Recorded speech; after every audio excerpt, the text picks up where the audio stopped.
Joining us today we have entrepreneur Richie Richmond.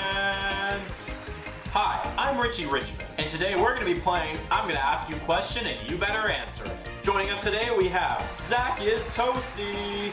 Thanks for having me, Rich. So, Mr. Toasty. Oh, please. Just Zac is fine. Mr. Toasty is my mother's name. Well, Zac, are you ready to play? I'm gonna ask you a question and you better answer it. Is Ganon's ass blue? Whoa, whoa, whoa. I'll be asking the questions around here. It is your job. Questions start. Now, what is the capital of Canada? A city. What's something you can't live without? Skin. What's 7 times 3?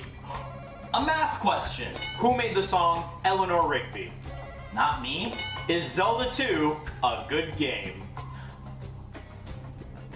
Can I use a lifeline? And we're back. Last time we were talking about how I got here, and so far we got up to the beginning. I couldn't help myself. I just got so distracted by Zelda 1 on the NES that I couldn't stop talking about it. But that won't happen this time. This time, we're gonna be distracted by Zelda 2. This one is a side-scroller and it has Dark Link. That's the only thing I knew about this game going into it. It looks like it sucks, but it's gotta be fun, right? I mean, it's on a gold cartridge.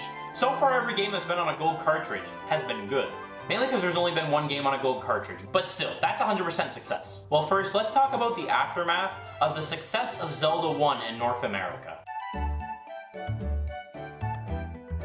Zelda 1, Super Mario Bros., and the NES as a whole absolutely saved the gaming industry. That's no exaggeration. Fuck people today saying that gaming is dead. Back then, they had nothing to do but play shitty ports of arcade games. Look at Pac-Man. I don't want to play this, I want to call him an ambulance. Sales were at an all-time low, and no one was interested in buying another console ever again. Yet we still have people today claiming that gaming is dead because Call of Duty Warzone has bad movement, Call of Duty Warzone has a bad map, Call of Duty Warzone killed my dog. Stop playing Call of Duty Warzone! People in the 80s would kill to have the game selection that you Dorito-eating, Mountain Dew-drinking motherfuckers have today. I mean, hell, Marvel's The Avengers might be ass, but at least it makes a neat frisbee.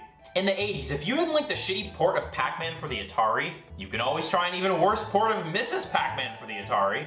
But thanks to the power of the NES and the success of Super Mario Bros. And Zelda 1, more good games were coming out. Gaming was saved. Stores would actually carry that shit without having to package a robot in there. Grandma was out here playing Mario Brothers. People actually gave a piss about gaming again. And not just in the arcade. So, what did Zelda and Mario get rewarded for saving the gaming industry?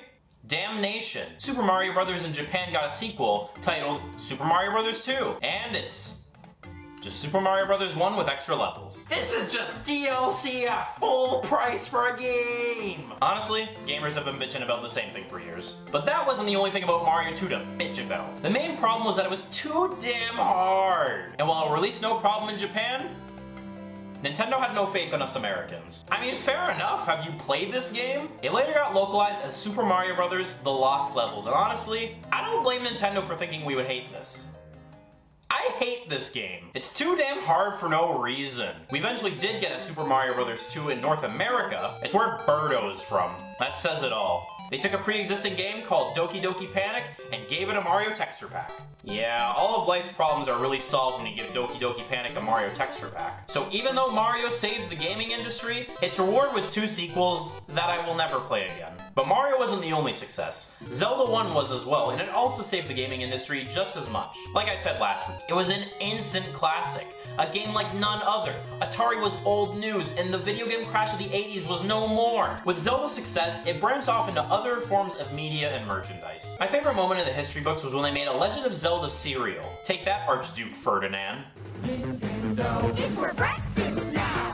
Nintendo, it's a cereal. Wow! Mom didn't want me sitting close to the TV while gaming because it would make my eyes sore. How do you think she's gonna feel when I eat the games? The shapes of these things got a pretty bad rap, but honestly, it's pretty legible considering they're marshmallows from the 80s. Oh my god, this boomerang looks like a cashew. Although so does the sprite in the game, so I guess they got it right. Shield, heart, and key look fine, I guess, but oh my god, Link, what did they do to you? It looks like I left a Sour Patch Kid in my pocket and my mom ironed my pants. So if Mario is fruity flavored, what flavor is the Zelda one? Maybe it's chocolate to contrast the flavor of fruit. No, the Zelda ones are berry flavored. That's stupid! stupid! Fruit and berry taste pretty fucking similar. Whatever, I guess we should just be lucky that these flavors are not thumbtacks and lice. As for how well these taste, I don't know, I'm not actually from the 80s. I'm from the unemployment line. But I'm also from the year 2023, which means I can do the unthinkable. Browse Reddit. Here we got some reviews on the Zelda and Mario cereals. Let's take a look. This cereal was the shit. Complimented my Mario/Zelda lunchbox and thermos nicely. I actually almost choked to death on Link. Fortunately, my mom had the presence of mind to shriek, "Are you choking?" until the piece dislodged. Good times. Adulthood has not been nice to this guy. My dad never let me have these because the manufacturer also made dog food. 2 Zelda cereals in one. One is fruity flavored, one is dog food. Guess which one's which? And don't get me started on the Zelda TV show. I exclusively only knew to write this in the script because of all the memes this show sparked. Honestly, the show's pretty bizarre, and not in a good way. Although we do get this incredible line, I know, everyone knows it, say it with me, class. Well, excuse me, princess. To be honest, it looks more like he's kidnapping her to me. If I can't have her, no one can. I used to roam the world, fighting monsters and sleeping in mud. A hero's life. Now look at me, living in a castle, sleeping in a bed. Man, I wish I was poor. Hey, I'm ticklish. Looking good, princess. Especially from this angle. She's disgusted by him now. Wait till she finds out he has no pants on. So not every Zelda project was good from the 80s. But those are just freelance third-party companies who are so tone-deaf they don't know the first thing about Zelda. They probably never even played the game. I have full confidence that the sequel to the greatest game of all time, it's still the 80s, is going to be even better. And if those words aren't what's gonna make me a laughingstock at my funeral. But this game is an old one, which means its features need to be discussed through the lens of someone from the 80s. You know what that means. Hey guys, what are you doing here? Oh, we were just playing some Super Mario Bros. This run is definitely the one where I beat the game. I'm just peeling an orange, but since Tony is doing so well, my lawyers have advised me to cheer him on. Well, screw your lawyers, I have an even better idea.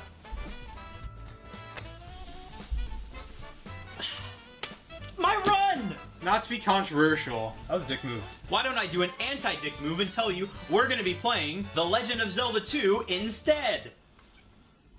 Zelda 2, The Adventure of Link. What a horrible title! See, I often call the first game Zelda 1, but that's not the full title. The real title is The Legend of Zelda. I just don't say it every time because it's a bit of a mouthful, but I'm glad that's the actual name.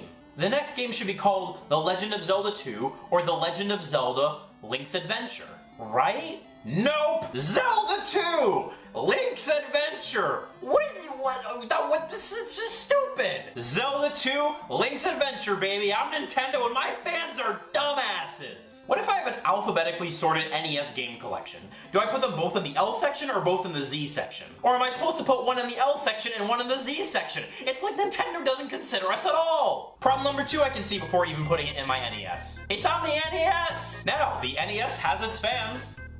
I'm not one of them. It's not that I don't like retro gaming. The SNES and N64 are freaking amazing. I don't care about graphics, I just care about how good the games are. This console genuinely just isn't powerful enough for Zelda 1. Sure, they have their workarounds, but you can tell this game was just dying to be on upgraded hardware. Not that the game lags or runs poorly or anything, just the fact that we can tell that they were limited in what they were able to pull off. When your buttons are labeled A and B, you're gonna be a little limited in the input department. As for the graphics, like I said, I don't really care about graphic quality. Hi, ZacIsToasty, scum of all gamers. But these sprites are so small they can't even take advantage of pixel art style. They just look like ugly blobs to me.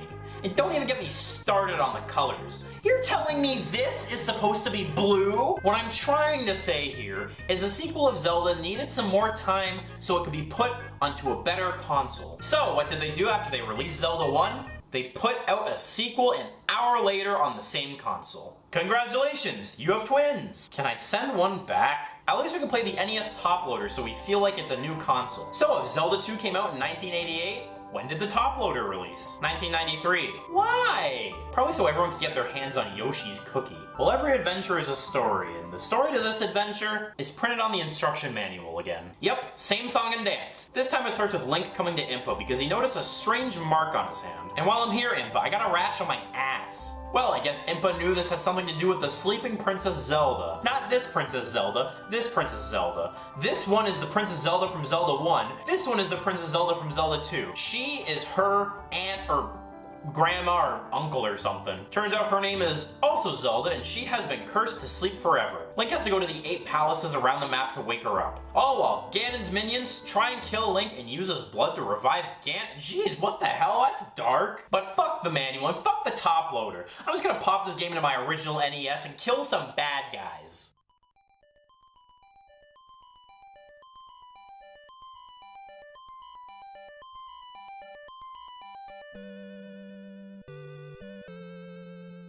This title screen's alright, different vibe. I prefer the music of the first one, but this one's not bad. Wait a minute. After Ganon was destroyed, Impa told Link to sleep. Hold on! This is the plot! A real plot! In my video game! The mad bastards did it! Oh, I'm excited now. Let's get into this gameplay. It's a side-scroller. Damn it! Oh wait, now it's back to an overhead view. Oh, it's a side-scroller again. I'm not gonna think about it, I'm just gonna kill these guys. Listen to those, crisp combat noises. NES sure is working overtime. I don't want to play this game. This does kind of suck. I mean, we already explored Hyrule once. What are we gonna do? Explore it again? Find some new trick in the closet? No, guys, you don't understand. This time, there's people. Well, to paraphrase BoJack Horseman, we're back in Hyrule, and everything is worse now. If you go into these town areas, there's people. And not just old stagnant men in caves. Real, working, social security abiding citizens. Hyrule does at least feel more alive in this game now. Too bad I wish it was dead. The people in Hyrule are quite chatty. They say things such as, sorry, I know nothing. Yeah, I bet you don't. I am error.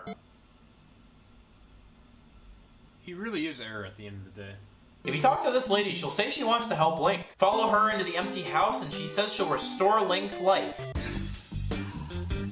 You just got laid! I have the sudden urge to play Overwatch. Well, on the topic of sex, let's talk about how Link looks in this game. What the fuck? I know in the artwork of Zelda 1, he's showing a little bit of leg, but it wasn't missing his pants altogether. Maybe in his next quest he could visit a Levi's. Why do I twice in this video have to wonder where the hell Link's pants are? Remember when I said pixel art on the NES looked bad? Good God, look at this. Maybe it's just a me issue, but I always thought that this was his sword, and the thing that was the same color as his skin was his arm. Nope, that's the sword and that's the shield. It makes sense when you look at some of the rest of his animations, but I've been looking at this wrong for decades. Overall, clapped. Do not expect to be seeing him on the cover of Sexiest Man Alive. Who the hell has a big-ass tunnel underneath their house? Get a load of this guy. He does have a giant tunnel underneath his house. Let's talk about the combat. Yo! Yo! Let's fucking go! Oh,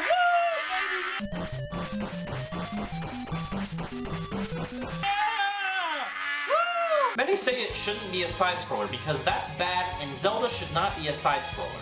I disagree. This is only the second game in the series. That's like watching Empire Strikes Back and saying, what the hell? Yoda shouldn't have skin. It's the next step in the series. Sure, if there were 9 top-down Zeldas and the 10th one was a side-scroller, you're gonna get the stink eye. Innovation is, well, innovation. Nobody will ever say it's bad, but there's a difference between growing and changing. Change disrupts stability. And while I said it's fine that they change things up in the second entry rather than in the 10th, they're trying to grow a franchise, and the game has the number 2 in the title, implying that it's a direct sequel. To change things up this hard is not the best idea. I wish they had the foresight to experiment with a style like this in a spin-off. When they were making Zelda 1, Super Mario Bros. Wasn't done yet, and after that game's success, they probably wanted to mesh their 2 popular games together and make the ultimate experience. So, when they say Zelda should objectively not be a 2D platformer, they're wrong, because it's debatable. But nobody wanted it to be a bad 2D platformer. Let's take a look at the overworld and oh, it's top down! It's top down! Alright, let's not get too excited. This is just for traversal only. Basically, Link here is just a cursor on a big world map. The towns are smaller than Link, which makes me wish that this was a game where Link ate a big plate of magic spaghetti and he started trampling a town until his friends came and poked him in the toe with a needle to shrink him back down. That's the plot of a Super Mario Bros. Super Show episode. I'm not kidding, look it up. While traversing the map, you get stopped by these little blotches. As I said before, Link can jump by using the A button. D-pad makes him go left and right, and later you can unlock the downward and upward thrust. He can also crouch to block attacks from down low, or hit enemies that have a shield up high. Sounds pretty good so far, actually. Until you remember, if you jump with A and attack with B, which button is for your item? Psst, psst, psst, psst, psst. Really?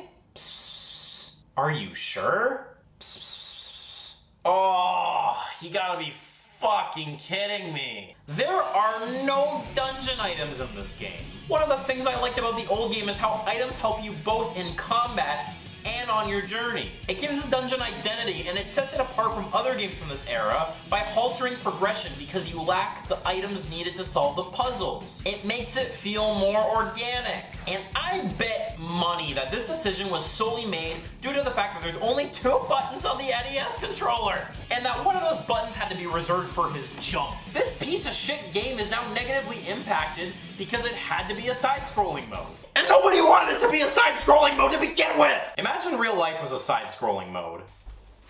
Oh, my insulin.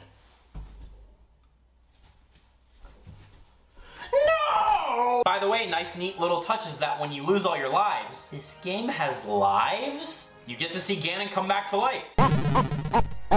That's actually pretty cool. His stupid fucking laugh pisses me off every time I die to some bullshit. Anyways, let's get back to why the fuck are there lives in this game? Moving to the first dungeon, excuse me, palace. Guess Miyamoto had elevators in his backyard. What music do you think this elevator plays? Probably the Super Pitfall soundtrack. The palaces feel lackluster. Every time I play this, I think about how I could just be playing any other Metroid game. I know they're different games and even different genres, but the monkeys in my brain feel like it's the same. So why wouldn't I play those instead? My therapist told me to be more positive. So what the hell? At least it's fun to stab things. Now, stabbing something that moves?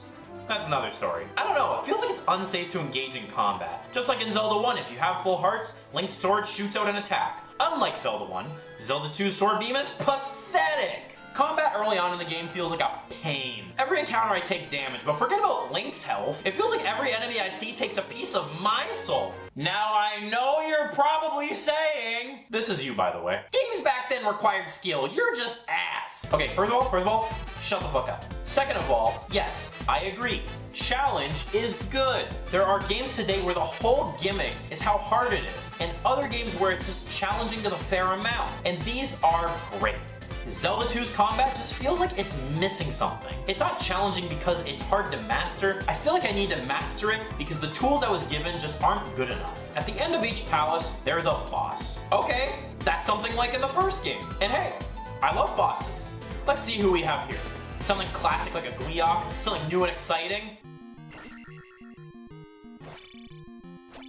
It's BoJack Horseman! He said in the 80s. Okay, I'll be honest. If this guy was in future Zelda games, I'd be hyped to see him in his first appearance. So looking at him from the 80s, sure, Horse Guy, one of Link's adversaries. But looking at him in 2023, who the fuck are you? He's got a health bar though, so that's really nice. Now, fellow viewers, I'm afraid I've lied to you. Yes, it's true. I know you don't want to believe it, but I must confess, I must come clean. I have made a severe and continuous lapse in my judgment, and I will make amends for it by telling you all the truth. There technically are items in this game, but only kind of. I just got an item called Jump. Lovely. Man, this is just weird. Instead of dungeon items, you get a plethora of spells. To activate these spells, you need to push the select button. So they didn't get rid of items because of the limited control scheme? Then why the fuck would they get rid of items? Also, making the magic button the select button is super clunky, which makes me wonder why they would make a game that requires 2 face buttons and another button on top of that. Nintendo, please just make a new controller already. As for the spells you eventually get, they're cool, I guess. You got things from casting fireballs to turning into a fairy to fly around. They all use the same magic meter, which makes me only want to use defensive or utility spells like Shield and Fairy. All these spells are cool, but I prefer items. With items, they're things Link finds on his adventures. With spells, he reminds me of a fucking wizard. Not saying there should be no spells, but all of the items being spells is a little bit too much. A good mix is both, but if I had to choose one or the other, items over spells any day. Speaking of the magic meter, let's talk about the HUD as a whole. Out of all all the magic meters I've seen in my life, that sure is one of them. I'm sure this goes without saying, but not having this on screen at all times would just be a pain. It's useful as hell. The life meter, or my health bar, is no longer made of hearts, it's just this generic shit. Oh! This funky sword over here is your attack level, and this meter over here is your XP. Hold on. What in the Final Fantasy fuck? XP levels? In my Zelda game? I don't know, I kinda like the idea of that, to be honest. It fits the game super well, and it adds an element of strategy. Once you get to the next level, you can level up your health, magic, or attack. Now, as a player, you gotta decide. Would you rather even out your stats? Would you rather become a glass cannon with no health and lots of damage? Or do you want to be a tank with all health and no damage or magic? Kind of like the guy who always works out his back but skips leg day, so it kind of looks like a chicken. What I don't like about this is that it forces me to play more of the game. In a good game, the XP grind would feel rewarding. But because the sword play is ass, it feels like a punishment for even thinking about wanting to get stronger. It just feels like a way to make the random encounters justified. It's just so contrived. And believe me, I know contrived. I once put a workout joke in a video about Zelda 2. Bagu is my name. Show this note to the Riverman. Oh, Riverman. That's a pretty name. Is that French? My dad's name was Riverman. Well, I guess we gotta show your dad the letter. Oh, don't even get me started on the nightmare that's Death Mountain. It's so unnecessarily difficult. But Zach! This is still you, by the way. Thanks for watching. This game is old, which means it has to be hard. People this generation in their funky mode wouldn't understand. Thank you, person who was probably born in the year 2003, for explaining to me how good games from the 80s are. But I say again, challenge needs to be eased into. You can't birth a baby and expect him to do brain surgery the next day. He's a baby. And so was I when I was thrust into Death Mountain. Now, Death Mountain, it sounds pretty menacing and it's one of the hardest places in the game. You think it would be at the end? No, it's the third palace. And the enemies do this.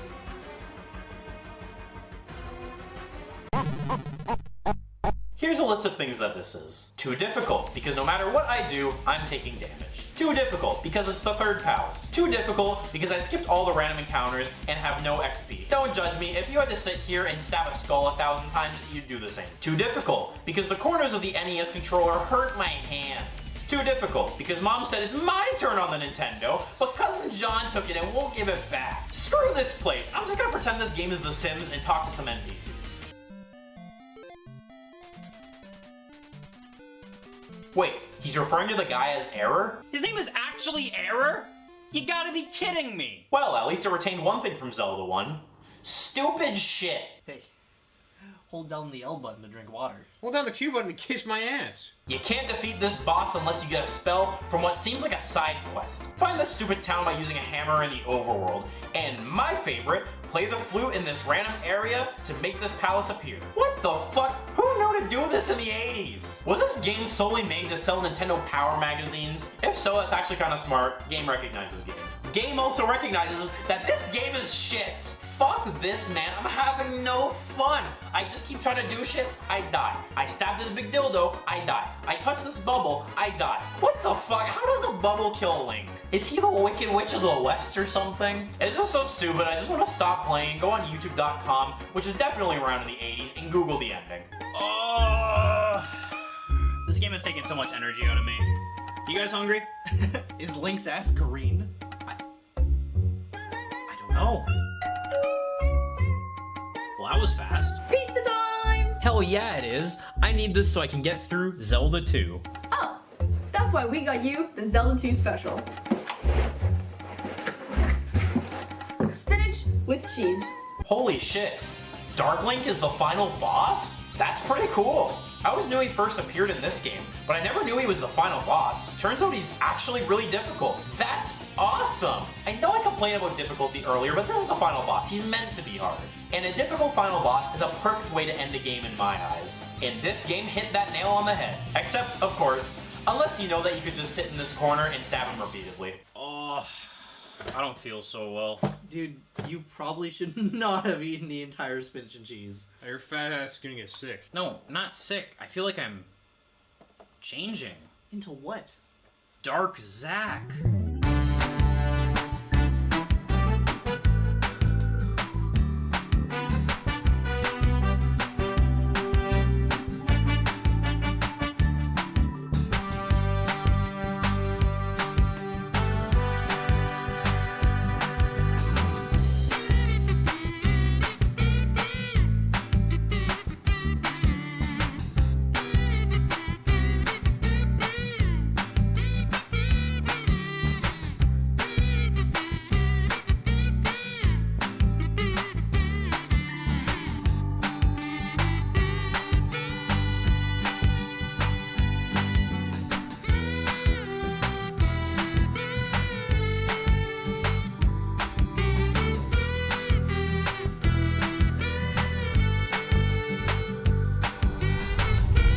Wait a minute.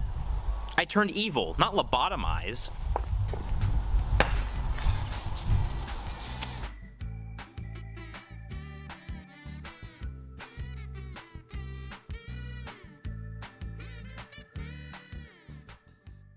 All things considered, I like this game. Sure, I just complained for however long this video is, but there's something magical about it I just can't get over. The combat is ass. The puzzles make no sense. I wish the people of Hyrule were born without mouths. There's lives for some reason. There's no items used for both combat and puzzles. The spells are bound to select. Link looks like he's holding a glow stick. There's another Zelda on the NES for no reason.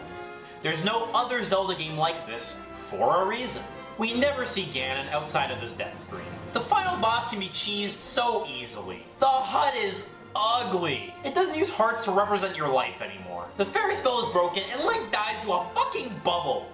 But this game feels like a time capsule. This has such an identity of an 80s RPG. Once I can understand what the hell Link looks like, it's nice seeing him at an angle that isn't top down. Once you unlock the downward and upward thrust, combat isn't terrible. Still sucks, but it's the right amount of horrible that if I was medicated enough, I could master it. I do have the love-hate relationship with the you don't know what the fuck to do unless you ask Ricky on the playground. It's cool in its own right for a select few games, but a few more direct hints would be a little bit more appreciated. If a gun was held to my head, I could admit that it being a side-scroller is kind of neat, but I just can't stop thinking about what this game could have been. Super Mario 2 in Japan, while being ridiculous, is at least a direct sequel. Zelda 2 should have been a spin-off. Change disrupts stability. So while it has lots of features that I would love to death if they were done a little bit better, I'm glad most of them never made a return. This game has a special spot in my heart. I miss